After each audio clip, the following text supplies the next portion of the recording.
hoş geldiniz. Oturun, oturun.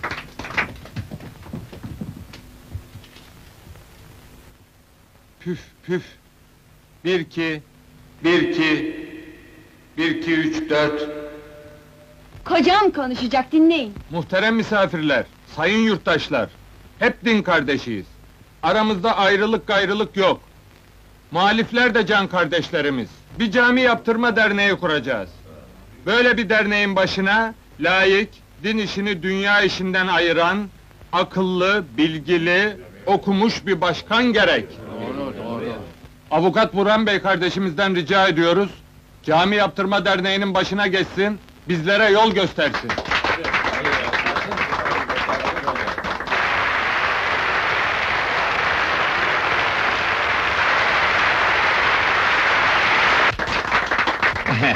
Çok şükür bugünleri de gördük arkadaşlar.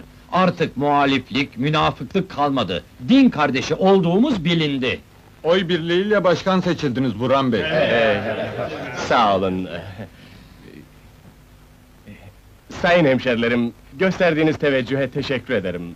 Ancak ben bu vazifeyi kabul edemeyeceğim. İlkin, ben kasabada cami varken, ikinci bir caminin yaptırılmasını doğru bulmuyorum.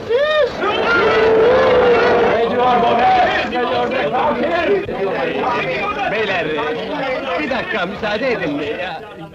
Muhterem vatandaşlar, aziz hemşerilerim, bizim her türlü fikre hürmetimiz vardır. Onun için rica ediyorum, müsaade edin konuşsun.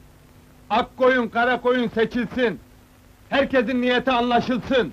Bir hakikat kalmasın alemde. Allah'ım nihal! Arkadaşlar, bizim başımıza ne kötülük gelmişse bilgisizlikten gelmiştir. Madem buraya toplandık, bir dernek kuralım. Ama bu dernek cami yaptırma derneği olmasın, okul yaptırma derneği olsun. Arkadaşlar, kasabamızda bir lise yok. Gelin cami işinden dönelim. Camimiz var, okul yaptıralım. Önce cami gerek. Din iman olmayınca kuru bilgi neye yarar? Arkadaşlar, kendimizi aldatmayalım. Biz muhalifleri aramıza bozgunculuk çıkarsınlar diye sokmadık. Muhalif kardeşlerimizin Burhan Bey gibi düşünmediklerini biliyoruz. Arkadaşlar, Burhan Bey, Müslüman mahallesinde salyangoz satılmaz. Bunlar hep komünist oyunları. Beyefendi şunu bil, kasabamızda memleketimizin en büyük camii inşa edilecektir. Ve de buna hiçbir kuvvet engel olamayacaktır. Tübük, ömründe bir kez olsun şu camiye yolun düştü mü? Biz elhamdülillah Müslümanız. 5 vakte 5 daha katıp namazımızı evimizde kılarız. Müslüman kardeşlerim buna şahittir. Duydunuz! Namaz evde de kılınır arkadaşlar! Ama çocuklar evde okuyamaz! Susturun şu zındı! Biz başarılı!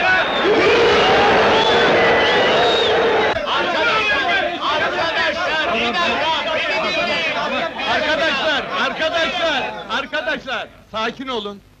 Size söz veriyorum, kanın pahasına da olsa cami-i şerifi inşa edeceğim!